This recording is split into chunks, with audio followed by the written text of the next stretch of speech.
Muito bem, pessoal. Muito boa noite. Mais uma vez nós estamos aqui. Estamos na nossa penúltima aula, né? Tem essa e mais uma da semana que vem. E a gente pretende terminar, então, aqui a matéria de comentários de primeiro e segundo Crônicas. Antes de entrarmos na aula, vamos fazer uma oração, né? Nosso Senhor, muito obrigado pelo dia e as suas graças que o Senhor tem dado para nós, sua fidelidade. Muito obrigado. Benção, Senhor, para que nós possamos realmente, Pai, continuar crescendo no conhecimento da Tua palavra, adquirindo o mesmo conhecimento e usando em nossas vidas, Senhor. Esteja abençoando também os outros professores e também os outros alunos das outras matérias. Nós oramos e pedimos em nome do Senhor Jesus. Amém. Muito bem.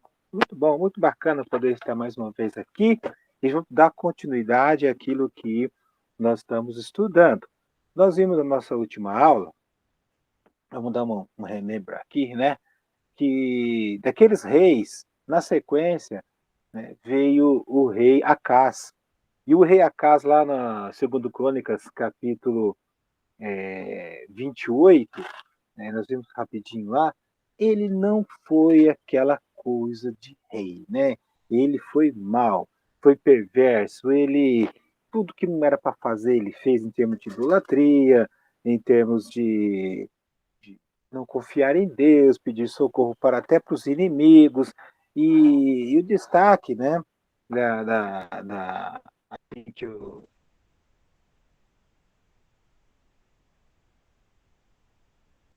que eu coloco assim, que ele morreu, ele foi enterrado sem honras, que era uma maneira de dar um desprezo. Foi enterrado, foi apenas enterrado. Não teve lá aquilo tudo que os outros tiveram por ter reconhecimento do povo. Depois nós vimos aí o filho dele, Ezequias, isso, Ezequias, no capítulo 29, né? Aí sim, esse foi diferente, nós vimos na semana passada, né? No verso 2, 29:2, ele fez o que era reto a, aos, ao, ao, aos olhos de Deus, tá certo? Realmente colocou as coisas em ordem, a casa, o templo, lá começou a fazer uma convocação para as pessoas a servirem a Deus, foi bacana isso aí. Esse aí é um dos melhores, né? Aí ele tinha um amor aí à obra. E o capítulo 30, então, ele fez uma celebração, a Páscoa, algo que era da ordem de Deus, do povo de Deus de fazer todo ano. E, e no verso 9, capítulo 30, verso 9, porque se vós vos converterdes ao Senhor, vossos irmãos e vossos filhos acharão misericórdia perante os que levavam cativo. Então, ele tinha uma confiança, ele tinha instrução de Deus, ele tinha o temor de Deus, né? E no verso 10, os correios foram passando de cidade em cidade, né, avisando todo mundo para acontecer, participasse dessa Páscoa. E eu quero destacar aqui o capítulo 30 mesmo, verso 26 e 27, que diz: houve grande alegria em Jerusalém, porque desde os dias de Salomão, filho de Davi, rei de Israel, não houve coisa semelhante em Jerusalém. Então nós podemos imaginar a grandiosidade dessa Páscoa, né? A fraternidade, a comunhão, a alegria, a disposição de honrar a Deus, de todas as pessoas se unirem, né? Então os sacerdotes se levantaram para abençoar o povo e sua voz foi ouvida. E veja a importância aqui de ter essa cerimônia, de participar dessa cerimônia e os servos de Deus invocar o nome de Deus e deixar escrito na Bíblia que eles se levantaram para abençoar e Deus atendeu foi ouvida a oração e sua oração chegou até a santa habitação de Deus, até aos céus. Olha que coisa mais extraordinária. O povo todo ali buscando a Deus naquele momento de Páscoa, naquele momento de estar todo mundo junto, de seriedade das coisas do Senhor. Aí um grupo de homens, né, de Deus fazem oração E a Bíblia faz questão de deixar registrado, a oração subiu aos céus, né? Você vê aí como que o Salmos 133 ele se concretiza nesse finalzinho aqui, né? A união, Deus ordena a bênção.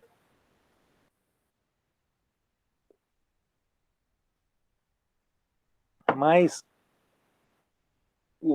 esse rei continua a história dele no capítulo 31.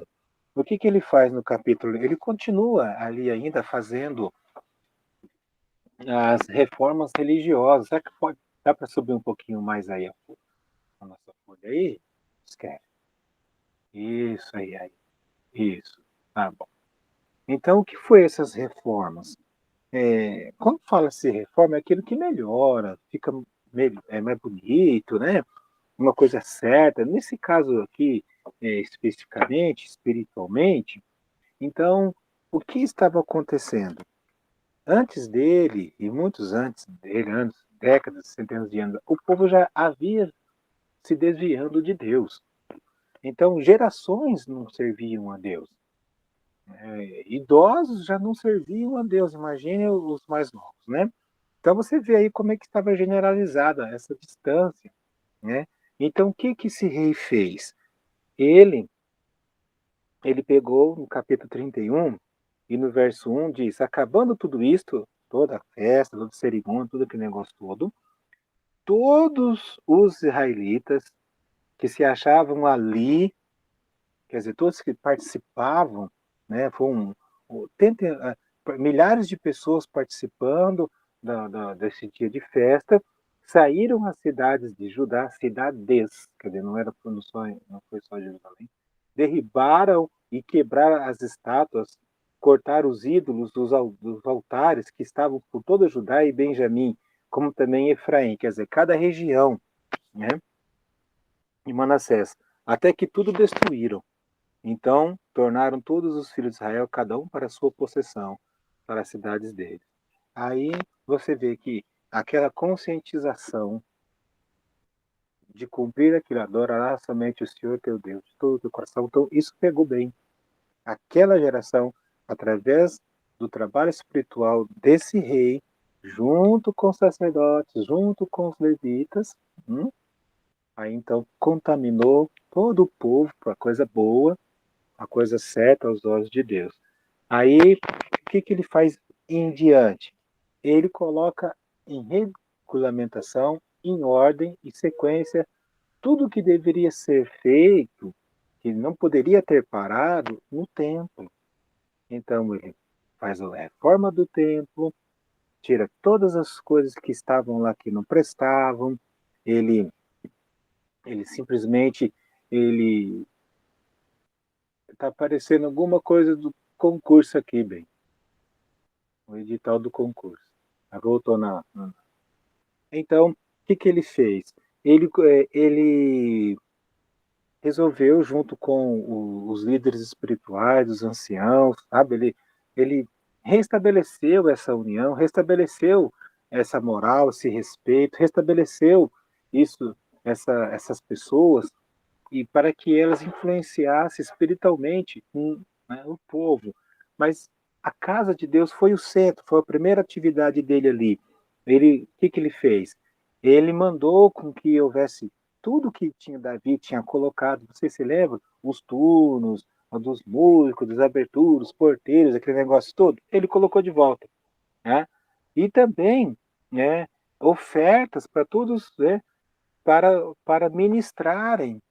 Então, tudo que as pessoas estavam precisando de sustento, ele também ordenou. Contribuição que se fazia ao rei da sua própria fazenda era destinada para os holocaustos. Então, tudo, ordenou ao povo, moradores de Jerusalém, que contribuísse com a sua parte devida aos sacerdotes e aos levitas, para que pudessem dedicar-se à lei do Senhor. Então, ele relembrou a ordem. Ele não deu, ele relembrou que já estava prescrito no livro. Lembra que tudo começou porque achou lá o livro, né? Lembra que tudo começou porque ele foi seguindo as regras de Deus, então estava lá. Então havia aí o sustento dos sacerdotes, né? Além disso, ordenou ao povo morador de Jerusalém que contribuísse, e logo se divulgou esta ordem: os filhos de Israel trouxeram em abundância as primícias do cereal, do vinho, do azeite, do mel, de todos os produtos, e os dízimos, e tudo que trouxerem em abundância. Então, houve ali um entendimento de que aqueles que estariam trabalhando no templo, especificamente, né, ia depender das condições que o povo, né, das ofertas. Então, eles atenderam, o povo entendeu, falou assim: ó, nós somos comerciantes, nós trabalhamos no campo, a gente trabalha com artesanato, tem os nossos negócios, né? E o povo, e aqueles que estão no templo, não, né? Não, então, dízimos para todos eles, ofertas e todos. Então, esse rei aí, ele simplesmente mandou ver, fez tudo direitinho mesmo, como deveria de ser feito, como que deveria como que ia andar a casa de Deus, tá certo? E no 20, verso 20, isso, verso 20, vamos lá. Que dispôs o coração para buscar o Senhor, né? Capítulo 30, capítulo, isso, não, 31, isso. Tá. Isso, capítulo 31. Desculpa, tá. Eu só falei errado agora, estou certo sim, né? Capítulo 31, verso 20. Assim fez Ezequias em todo Judá, fez o que era bom e reto e verdadeiro perante os olhos do Senhor, seu Deus. Em toda obra que começou no serviço da casa de Deus, na lei dos mandamentos, para buscar seu Deus de todo o coração o fez e prosperou. Então ele tinha aqui o caráter todo de não abusar do cargo dele. Ele tinha que toda a concepção no coração dele da palavra de Deus, ordenou, colocou em ordem como que os sacerdotes iriam trabalhar, os levitas, como que eles iam viver financeiramente, que era das ofertas do povo. E aqui eu destaco esses, porque você vê o caráter dele, né? Ele não pegou dinheiro nenhum, ele não abusou, não cobrou taxa do povo, não, ele queria que o povo aceitasse novamente, estar submisso, né, a Deus, frequentando a casa de Deus e honrando o servo de Deus, que aqui no caso eram os sacerdotes e os levitas, que haviam sido esquecidos, rejeitados, desprezados, né, pelos outros reis, né, por outras gerações. Aqui ele fez questão, né, de honrar aqui, né, a estes homens. Então, ele fez olha, a Páscoa, estava tudo certo, estava servindo a Deus, havia os sacrifícios, o sustento dos sacerdotes levitas, suas famílias, no caso dos esposos e filhos. O povo todo estava indo ao culto, né? Ele estava prosperando, estava tudo muito bem. Mas no capítulo 32, no capítulo 32, é, nós temos alguma coisa diferente aqui acontecendo, né? O que que aconteceu? Então, a gente, por experiência, né, de servir a Deus, né, a gente sabe, ó, se tá tudo muito certo na vida de um servo de Deus, pode ter certeza que alguma coisa está errada, porque não pode ser. É incrível como tem coisa para atrapalhar, como tem coisa para tirar, né, a concentração, o pôr em prova. E foi o que aconteceu com o nosso amigo aqui, né? Havia lá, já há anos, né, disputas entre os assírios e os israelitas e tal. E aí o que aconteceu? Esses assírios eram já um grandioso império, um grandioso reino, um grandioso exército, né? E eles foram aqui atazanar a vida, né, do rei, a vida, né, lá na cidade de Jerusalém, no povo de Judá. foi lá para guerrear mesmo, né? Vamos lá. Depois dessas coisas, todas essas coisas boas que ele fez lá, né? E desta fidelidade, olha só, eu vou ler de novo esse versículo. É capítulo 32 e verso 1. Depois destas coisas, que coisa, gente? Que ele colocou em ordem o sustento, a casa de Deus, depois que ele fez tudo aquele ajuntamento de pessoas da Páscoa, que era uma coisa que todo mundo tirava sarro, né? Que fazia muitos anos que não fazia. Depois dessas coisas e desta fidelidade, olha aí, tudo que é feito no Senhor não é perdido, né? Então, ele foi reconhecido aqui. Vou ler de novo. Depois dessas coisas, segundo Crônicas 32, 1. Depois dessas coisas e desta fidelidade, veio Senaqueribe, rei da Síria, entrou em Judá, acampou-se contra as cidades fortificadas e intentou apoderar-se delas. Então, o que é? Outro reino, outro povo, foi lá querendo, né, pegar esse rei, pegar o povo de Deus, pegar ali a cidade, toda a região, e por aí vai, né? Quer dizer, fazer um expansionismo aí, né, assírio, né, na terra de Israel, na terra, no reino aí de Israel. Esse que era duro, hein? Vendo, pois, Ezequias que Senaqueribe vinha e estava resolvido de pelejar, a palavra pelejar é guerra, né, contra Jerusalém, resolveu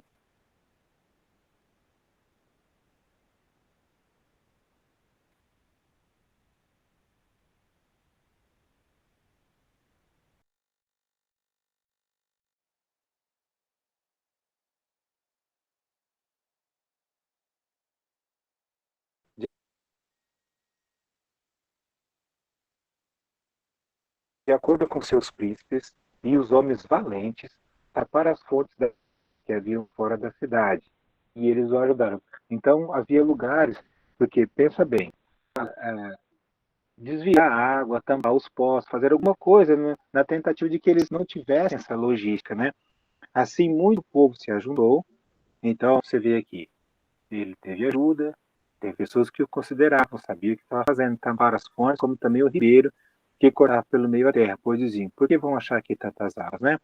Ele cobrou ânimo, restaurou todo o muro quebrado e todo ele ergueu as torres, levantou também outros muros por fora, é, e, e ele levantou também os muros da cidade, Davi, e fez armas e escudos, né?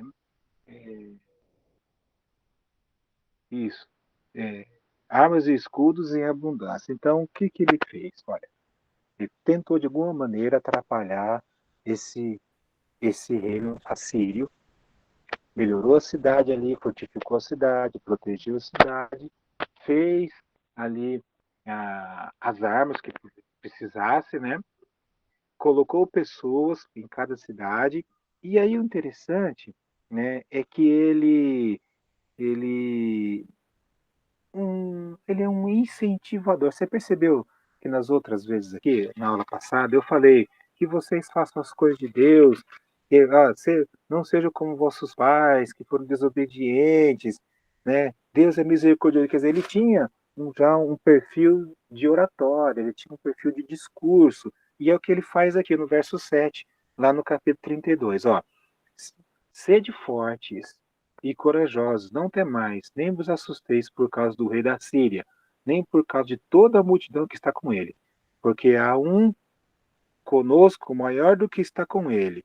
Com ele está o braço de carne, mas conosco o Senhor nosso Deus. Olha que incentivo, né? Que ânimo, que palavra, né? De força para quem estava vendo uma grande multidão, um exército muito maior, né? Para nos ajudar e para guerrear nossas guerras. O povo cobrou ânimo com as palavras de Ezequias, rei de Judá. Então você vê aqui que não tem relato de bocudo, não tem relato de alguém dizendo que ele estava fazendo coisa errada, um relato de alguém para ele se entregar, não tem um relato. Você vê que todo o povo ele estava ali submisso ao rei. É assim, está falando de Deus, está falando, então tá, né? E aí então ele dá ele protege fisicamente, né, os muros, tenta a água, as armas, mas não deixa de falar de Deus, de colocar Deus na situação, de buscar a Deus, de falar ao povo palavras de confiança. Mas mesmo assim, esse comandante aí, o Senaqueribe, ele, ele vai lá, né? Ele vai, não quer nem saber quem está na frente dele. E ele fala palavras que realmente eram verdades. Vamos passar aqui, não era mentira, ele não estava inventando, né? Depois disso, enquanto Senaqueribe, rei da Síria, com todo o seu exército, sitiava Laquis, enviou a seus servos a Ezequias, rei de Judá, que estavam em Jerusalém, dizendo: Assim diz Senaqueribe, rei da Síria, em que vocês confiam, né, para que deixe de sitiar a cidade, né? Acaso vos incita Ezequias para morrer à fome e à sede, dizendo: O Senhor nosso Deus nos livrará das mãos do rei da Síria? Então, o rei, veja bem, vamos devagar, o rei, né, assírio estava falando palavras de desânimo para os enviados do rei Ezequias. Falou assim: Ezequias está falando que o Senhor vai ajudar, que o Senhor vai livrar, né? O Ezequias, então o rei Senaqueribe, ele sabia, tinha um conhecimento de Deus. Interessante isso aqui, você entendeu bem esse texto, né? Ele fala assim, ó: vocês estão dizendo aí o Senhor, nosso Deus, nos livrará? É. Então o povo, os inimigos de Deus, conheciam o caráter, conhecia as atitudes, conhecia como é que Ezequias se comportava, já conhecia a fé de Ezequias, conhecia o Deus de Ezequias, senão ele não tinha falado isso, né? Sabiam disso, eram conhecedores disso aqui, né? Não é Ezequias o mesmo que tirou os seus altares e falou a todo Judá, dizendo: diante de apenas um altar, nós nos prostraremos e queimaremos incenso? Então, isso é no verso 12. Então, você percebe aí que ele conhecia até intimamente as práticas, a religiosidade, vamos falar essa palavra, do rei Ezequias. Não foi ele que tirou todos os ídolos? E tem só um para queimar incenso e orar só a um Deus?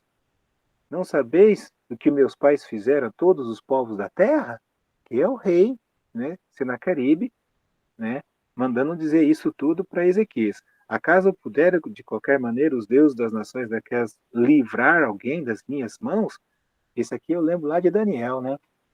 Eu lembro lá de Daniel. Livrar das minhas mãos?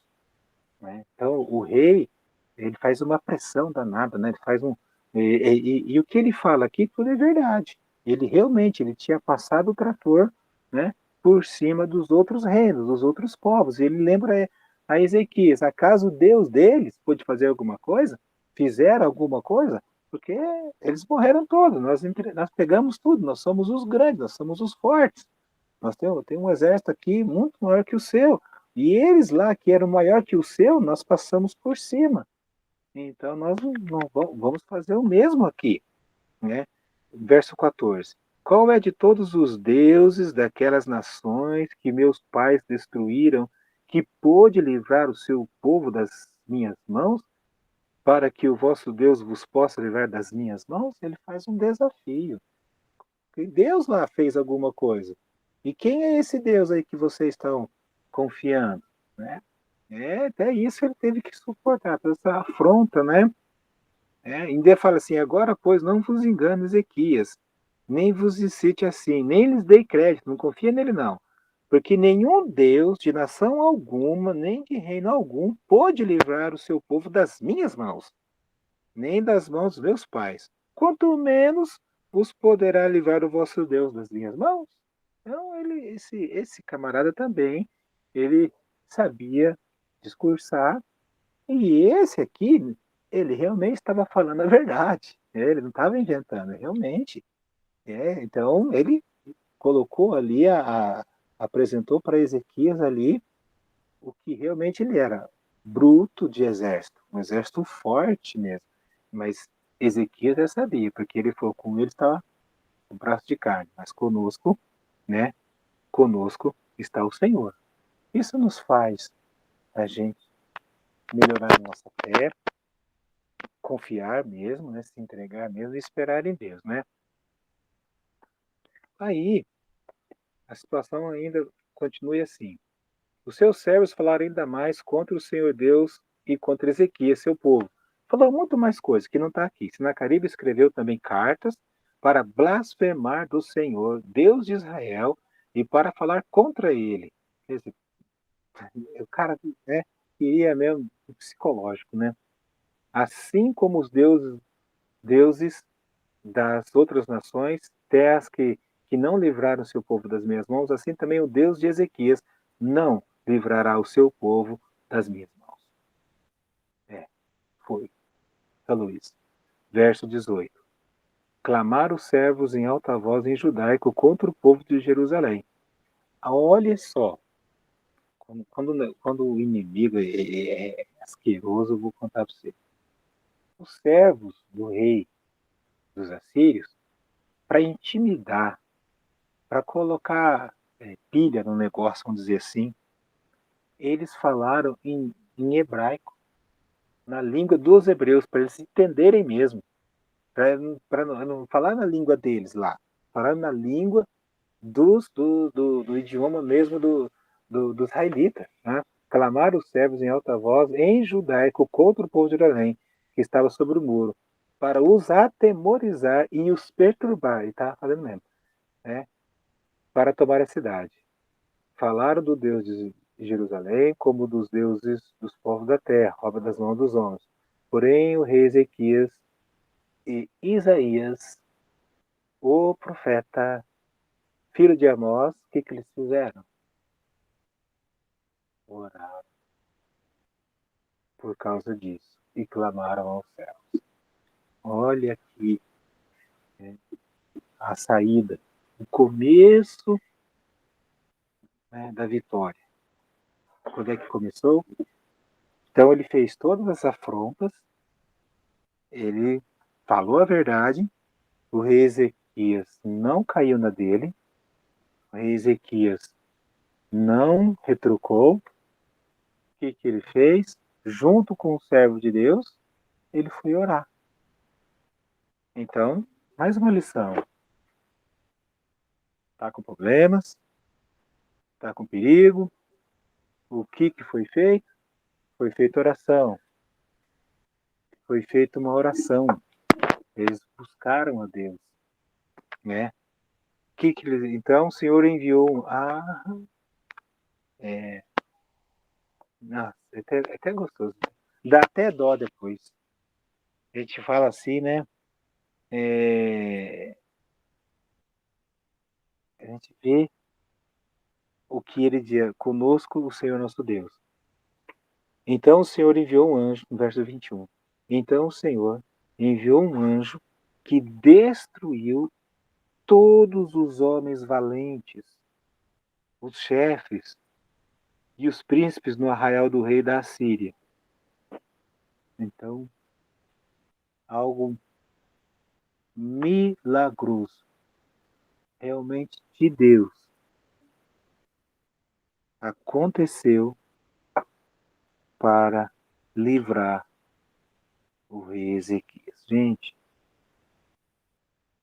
não tem uma outra passagem, né, da Bíblia disso, né, que orou e um anjo foi lá e resolveu a parada toda assim, dessa maneira que, né, um anjo, temos lá do 20 que nós já vimos lá com outro rei, né, dos 3 povos contra um, né, Josué, a luz do dia foi mais comprida, não teve dia igual, certo? E no caso também do, dos filhos de Saul e o escudeiro dele, que também proclamaram, fizeram um arraso, né? E aqui né? Um anjo passou, um anjo do Senhor. Eu vou ler de novo, verso 21. Então, o Senhor enviou um anjo que destruiu todos os homens valentes, os chefes e os príncipes do arraial do rei da Síria. Mesma coisa lá do que foram jogados, né? os amigos de Daniel, né? Na fornalha. Quero ver o Deus. Os homens, a elite, né? Do rei, morreram com o calor do fogo, nem no fogo, com o calor do fogo. E os três amigos, não só o calor do fogo, mas do próprio fogo mesmo, né? E valentes e os chefes e os príncipes do arraial do rei da Síria. A este, com o rosto coberto de vergonha, quem? O comandante lá, né? O rei dele lá. Voltou para sua terra. Tendo ele entrado na casa do seu Deus, minúsculo mesmo, né?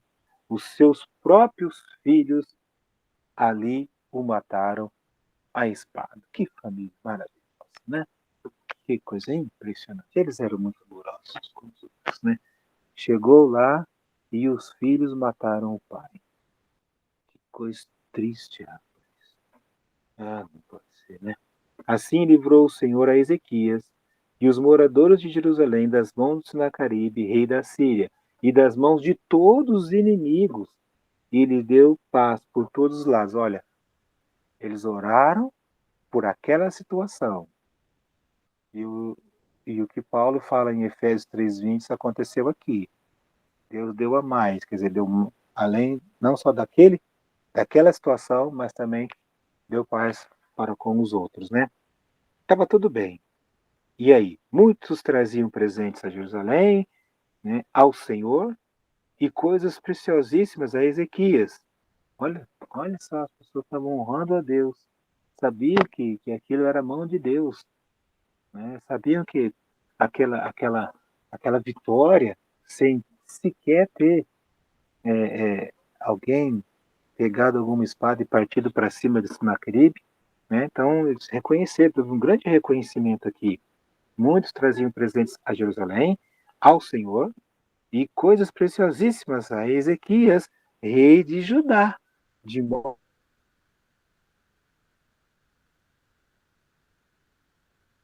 que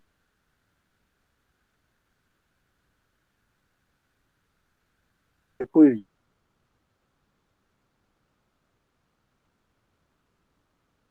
disso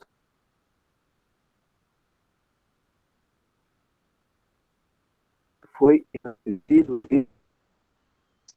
Então, por ele ter dado, lembrado e ensinado, né? Aí Deus deu a ele essa vitória maravilhosa e ele ficou ainda muito mais rico. Lembra que ele também deu para as ofertas lá? Pois muito bem. Mas nós somos seres humanos, né? Seres humanos, eles podem, né, ter as suas derrapadas, que também a Bíblia não esconde aqui do nosso amigo. O que aconteceu? Vamos devagar. Naqueles dias adoeceu Ezequias mortalmente. Orou ao Senhor, que lhe falou e lhe deu um sinal, mas não correspondeu a Ezequias os benefícios que lhe foram feitos, pois o seu coração se exaltou, pelo que houve ira contra ele, contra Judá e Jerusalém. Então, esses dois versículos aqui, principalmente o 25, fala o orgulho dele, né? Ele teve um momento de ele exaltando a ele mesmo, né? Um momento aqui de que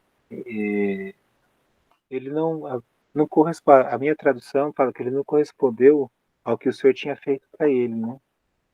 E aí ele teve um problema da doença, a vida dele. Porém, logo em seguida, no verso 26, Ezequias, porém, se humilhou, ufa, né? Por ter se exaltado o coração, ele os habitantes de Jerusalém. E a ira do Senhor não veio contra ele nos dias de Ezequias. Então, ele salvou ainda. Ele teve um momento aí da vida dele, que ele fez o que não agradou a Deus, por ele próprio ser exaltado, das riquezas, do poderio do, de, do reino dele, né? E aí se engrandeceu e foi mal aos olhos de Deus. Depois ele logo acordou e se humilhou. Teve Ezequias riquezas e glórias em grande abundância. Proveu de tesourarias para prata, ouro, pedras preciosas, especiarias, escudos e todo tipo de objeto, coisa boa. Também proveu-se de armazéns, organizou toda a coisa do campo, né, os animais, tudo, edificou cidades, cuidou de tudo, né? E ele nessas condições, tudo estava indo bem, tudo certo, e Ezequias prosperou em tudo que ele fazia. Verso 30, isso. Verso 30, né?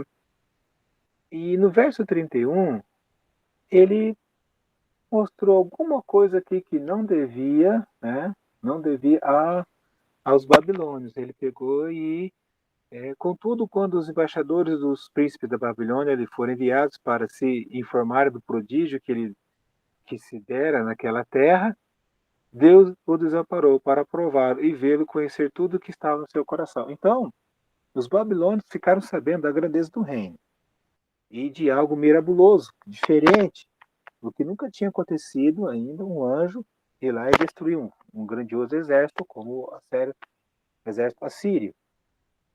Despertou o interesse até dos babilônios.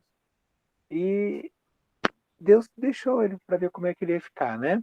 De se comportar, né? Para ver o que estava passando no coração mesmo dele, né? E aí realmente não foi tão assim. Quanto aos mais atos de Ezequias, as suas obras de misericórdia, eis que estão escritos no livro do profeta Isaías, filho de Amós, no livro da história do rei de Judá, e por aí vai. Beleza? Então tá bom. Descansou Ezequias com seus pais, e teve todo o sepultamento, toda aquela coisa toda, certo? É, e prestaram honras à sua morte. Então, ele teve o que o pai dele, né, não teve. Beleza. E em seu lugar, o seu filho Manassés. Ah, Manassés, Manassés. Gente, teve um caboclo de rei que mas vamos lá. Vamos no capítulo 33. Né? Vamos embora. Tinha Manassés 12 anos de idade, começou a reinar, fez o que era terrível aos olhos de Deus. Né? A Bíblia diz que fez o que era mal, abominável. Ele colocou imagens de adoração dentro do templo, não serviu a Deus. Olha, sério mesmo, no verso 6, queimou seus filhos em oferta aos deuses. Gente, esse cara, ele era ali do modo, que perversidade, que idolatria, que caso perdido, né? Podemos dizer assim, né? Olha, pôs também imagem de escultura do ídolo que tinha feito na casa de Deus. Ele mandou fazer o ídolo, colocou lá, olha, uma imagem, né? É, absurdo, absurdo. Ele fez coisas assim, mas será que é verdade que o cara fez? Mas ele não tinha um pai dele como exemplo, mas ele não tinha o vô dele, que também não prestava, para ele poder ter um norte na vida, para ele ter as coisas de Deus, para ele ser abençoado, né? Por que o cara faz uma coisa dessas, né? O que tem? É, Manassés, olha, e não, é, é isso. Verso 9: Manassés fez errar a Judá e os moradores de Jerusalém, de maneira que fizeram pior, nossa, do que as nações, lá, as nações idólatras, né? Que o Senhor tinha destruído de diante dos filhos de Israel. Então esse rei, ele bateu o recorde. A Bíblia diz que através dele, ele e o povo fizeram pior do que as outras nações. Para você ter uma ideia. Em termos de corrupção, em termos de idolatria, de coração duro, de afastamento de Deus, não teve. Aí Deus, peraí, né? Bem assim não. É como se Deus falasse assim: peraí que eu vou dar uma casquinha para ele de quem eu sou. Falou o Senhor a Manassés e a seu povo, porém não deram ouvidos. Olha, teve o privilégio de ser ensinado, chamado a atenção, advertido da vida de pecados, mas aqui diz, né, não deram ouvidos. Não deram ouvidos. Que triste. Que triste, que triste, que triste, né? O que ele fez aqui, né? Aquilo que o Senhor trouxe a eles, os príncipes do exército da Síria, é aquele um lá do outro que tinha levado madeirada, os quais prenderam Manassés com ganchos, amarraram-no com cadeias e levaram para a Babilônia. Interessante, Babilônia, né? Os caras é um povo e levaram para outro lugar. Não lembra do mapa? Muito distante ali, né? Mas foi o que aconteceu, né? Foi o que aconteceu. Ele, por causa das suas, do seu modo de vida, né? Ele simplesmente, Deus permitiu com que tudo isso acontecesse com ele, né? Ele fosse aí é, preso, levado cativo. Mas você sabe que no Velho Testamento é, eu achava que não, sabe? Pensava assim, não, essa palavra no Velho Testamento parece que não encaixa bem, porque eu não tinha conhecimento. A gente parece que não vê tanto essa palavra repetida às vezes no Velho Testamento como no Novo. Mas eu falo aqui, misericórdia tem, mas graça não tem muito, né? Mas a gente vai tentar ver aqui. Beleza. Pelo que o Senhor trouxe sobre eles, os príncipes, levaram a Babilônia. Ele, angustiado, deveras. A palavra devera quer dizer muito. Então, verso 12. Ele, angustiado, suplicou deveras ao Senhor, seu Deus. Aí agora é Deus. E muito se humilhou perante o Deus de seus pais. Pais minúsculos. Aí ele falou do pai, de como o pai era com Deus. E lembrou de Deus. Agora voltando ao versículo. Deveras suplicou. Ele se humilhou muito. Buscou a Deus no seu coração de uma maneira e fez-lhe oração. Fazer oração a Deus. Tá aqui, ó, no verso 13. Fez oração a Deus, se tornou favorável para com ele. Peraí. Fez oração. Fez oração a Deus. E Deus se tornou favorável para com ele. O cara é idólatra, o cara tirou o povo de Deus, o cara queimou os filhos para adoração para outros deuses. E Deus ouviu a oração do cara. Foi. Foi, na verdade, foi sim. Eu vou ler de novo, né? E fez-lhe oração, e Deus se tornou favorável para com ele, atendendo-lhe a súplica, e o fez voltar para Jerusalém, ao seu reino. É. Então reconheceu Manassés que o Senhor era Deus.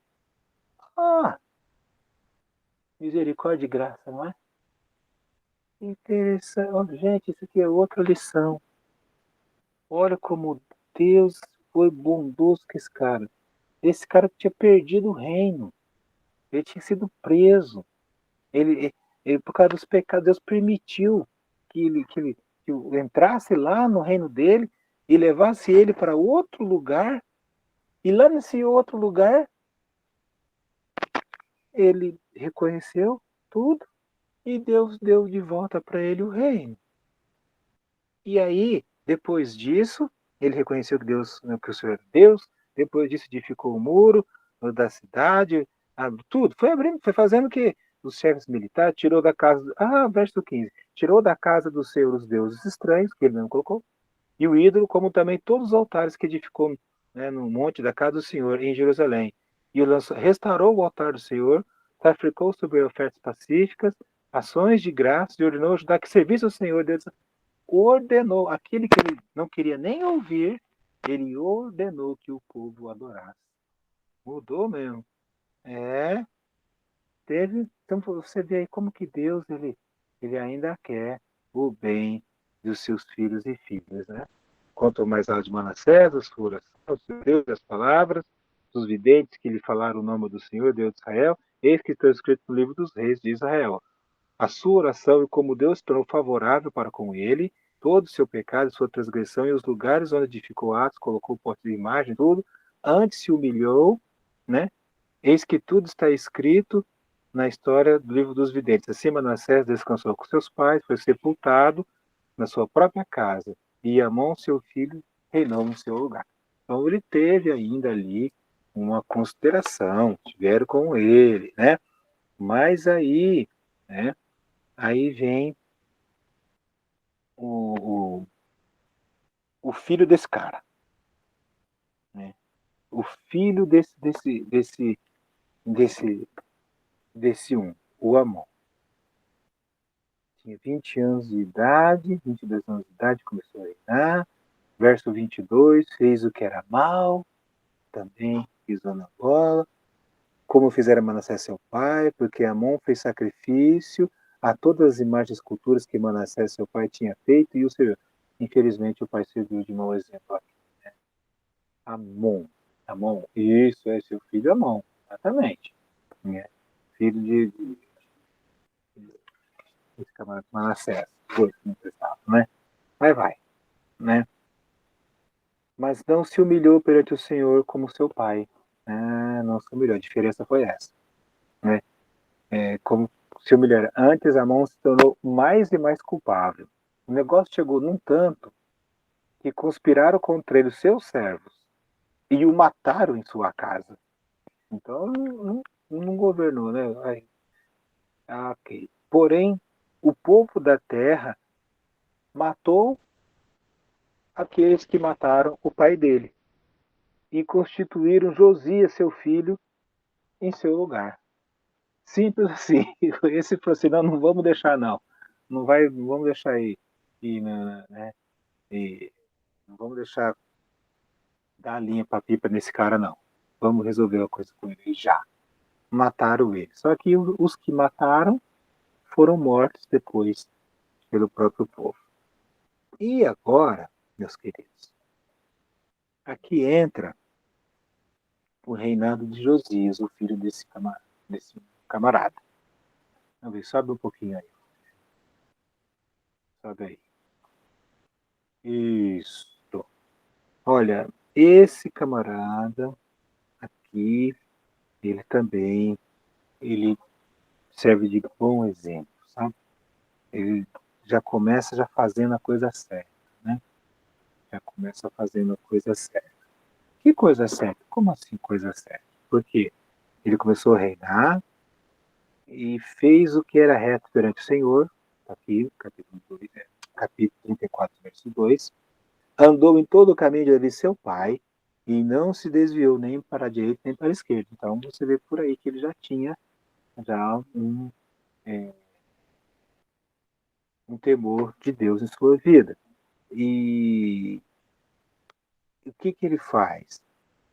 Então, o templo era tão santo, tão sagrado, que tudo que fosse fazer lá era tudo ritual, né? Lembra disso, tudo dentro da lei. Não podia fazer algo que fosse ali da própria vontade do sacerdote.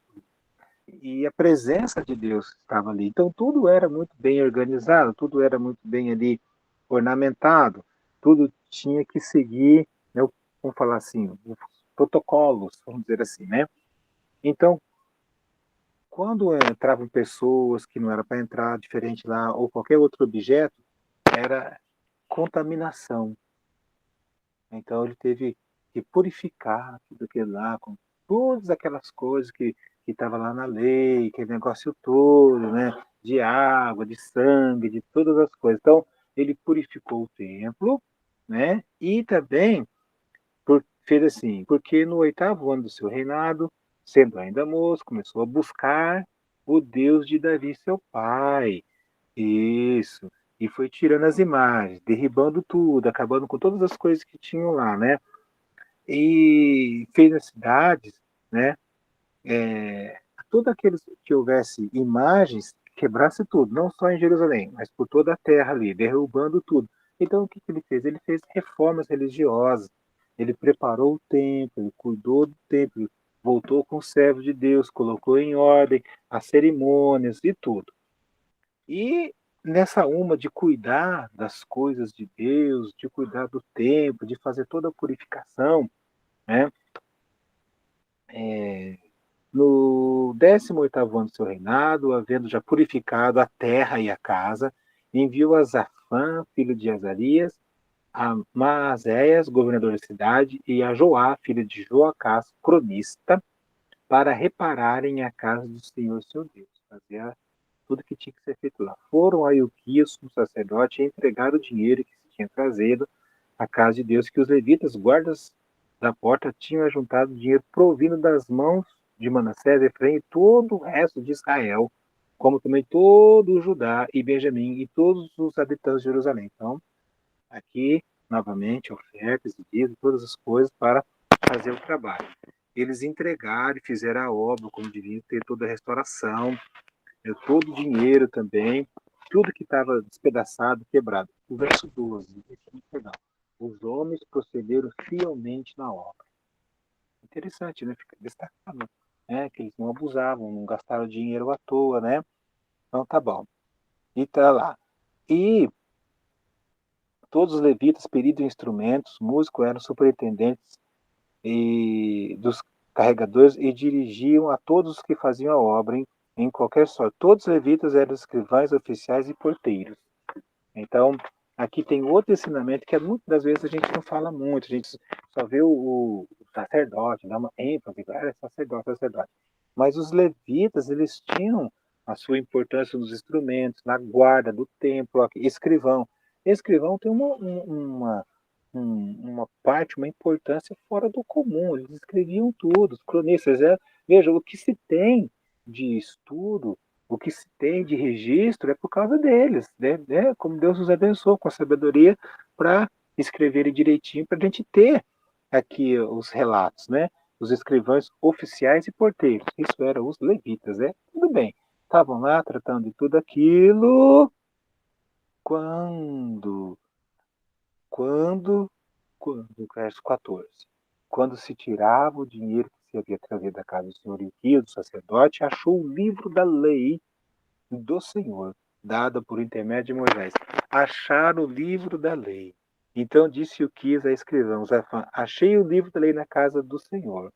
Ilquias entregou o livro a Zafã, então Zafã leu o livro ao rei e lhe deu relatório dizendo: tudo quanto se encomendou a teus servos, eles o fizeram. Contaram o dinheiro que se achou na casa do Senhor e entregaram nas mãos dos que dirigiam a obra e executavam. Relatou mais o escrivão ao rei, dizendo: o sacerdote Ilquias me entregou um livro. Olha a expressão que está aqui. Ele me falou, me entregou o livro. Um livro, como se fosse, entregou um livro. Olha só, gente. Me entregou um livro. Zafã leu. Zafã leu diante do rei.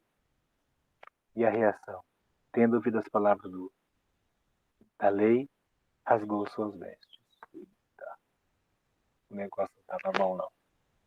Porque quando se rasga a roupa, é tristeza, é dor, é morte, é lamento, né? Então, esse rei Josias fez algo publicamente, todo o povo soube que ele fez aquilo, que não era comum, era muito difícil um rei fazer uma atitude dessa, né? Ordenou o rei Elquias, Aicão, escrivão, todo mundo lá, consultar o Senhor, consulte por mim, né? Acerca das palavras do livro que se achou, porque grande é o furor do Senhor, que se derramou sobre nós, porquanto nossos pais não guardaram as palavras do Senhor para fazer tudo como está escrito no livro. Então ele tinha consciência de que eles não estavam andando de acordo com os ensinamentos, com os mandamentos. E aí ele falou, vai consultar. Então Ilquias e os enviados foram a profetisa Ulda. Um detalhe, né? Por que essa mulher fica perguntando, né? Eles foram, né? Provavelmente o que poderia estar acontecendo era falta de servos, porque o povo estava generalizado, né? Corrompido, e foram atrás dessa mulher, né? E ela falou: olha, vocês estão aqui, então vou ser bem rápido com vocês aqui. O que está escrito lá de maldição, de coisa ruim, de ira, vai acontecer. Vai acontecer. Vocês não leram lá? E por quê? Porque o povo está desse jeito aí. Né? Todo largado. Ninguém estava com o coração duro, as pessoas realmente estavam idólatras, muitas pessoas realmente vivendo como queriam, lembrando que a terra era santa, né? A cidade era santa, e era para ser santos, só que eles estavam vivendo do jeito que eles queriam, né? Olha, olha que a profetisa diz, né? Maldições escritas no livro. Visto que me deixaram e queimaram incenso a outros deuses, me provocaram a ira com todas as obras de suas mãos, o meu furor está derramado sobre este lugar. Né? Porém, ao rei de Judá que vos enviou a consultar o Senhor, assim dizeis, né? Dessas palavras, porquanto o teu coração se enterneceu. Então a profetisa falou, já que você veio aqui, já que você tem esse temor, já que você, rei, está buscando, como seu coração se humilhou, como buscou, como seu coração se quebrantou, como seu coração, né, ficou temente, né, e te humilhaste quando ouvistes a palavra, né, e choraste, chorou, né, te reunirei aos teus pais e serás recolhidos em paz, né? Os teus olhos não verão o que vai acontecer aqui. Então, aquele livro da lei, onde todas as bênçãos e as maldições estavam lá escritas, que nós já vimos isso no Deuteronômio, nos nossos estudos, né? A profetisa falou, vai vir, mas não no teu governo, né? Não na tua vida aí. For der a resposta ao rei.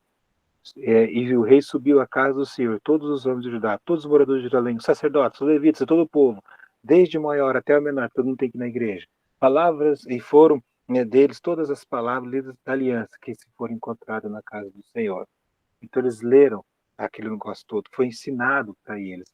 Então vejam, uma outra geração aqui buscando a Deus, um outro rei buscando a Deus, uma renovação espiritual acontecendo aqui. Tá certo? Olha a importância, destaque, crianças pequenas, coisas, desde o menor, criança de peito, até o maior, e o rei se pôs no seu lugar e fez aliança, né, ante o Senhor, para que os que guardassem os seus mandamentos, os testemunhos, de todo o coração, de toda a alma, cumprir as palavras, estava escrito naquele. Então, ele falou, olha, para cumprir, é para obedecer, vamos entrar num acordo aqui, gente, porque a palavra de Deus está urgente. O que está aí de maldição e de ira, de coisa ruim, olha, vai ser tremendo, né? E vamos cuidar das nossas vidas para que nós não venhamos a sofrer isso. Todos que se acharam em Jerusalém, em Benjamim, anuíram a esta aliança, se ajuntaram, aceitaram. E os habitantes de Jerusalém fizeram segunda aliança de Deus, o Deus de seus pais. Josias tirou todas as abominações de todas as terras que eram dos filhos de Israel, e todos os quantos se acharam em Israel, os obrigou a que servissem ao Senhor, seu Deus. Enquanto ele viveu, não se desviaram de seguir o Senhor, Deus de seus pais. Então você vê, outra lição, né? Ouvir e obedecer para sempre ser feliz. Então aquela geração, aquele povo, teve algo de Deus nas suas vidas. Buscaram a Deus, se entregaram a Deus, estavam na presença de Deus, se reuniram, fizeram um pacto de suas vidas para buscarem a Deus. E aí, o resto a gente vai ver na aula que vem, tá? Nossa última aula, assim, de, de leitura como essa está fazendo aqui. Então, a gente vai orar. Nosso Deus, ajude-nos para nos entender, Pai, que a tua fidelidade, teu amor, tua misericórdia, Senhor, ela se renova toda manhã para todos que te buscam, para todos que se humilham, para todos os que fazer um pacto de vida contigo. E eu espero no Senhor, Pai, que o seminário possa estar servindo para isso, abrindo nossos olhos, nos dando entendimento, Senhor, para que façamos, em nome de Cristo, façamos, Senhor, os nossos pactos contigo, de obediência, de adoração, de agradecimento, de andar em teus caminhos, no nome do Senhor Jesus. Esteja abençoando, Pai, todos que assistirem essa aula no gravado. Com alegria eu oro a Ti, Pai, em nome de Jesus. Amém. Muito obrigado. Deus abençoe a todos. Até a próxima aula. Valeu, valeu. Tchau, tchau.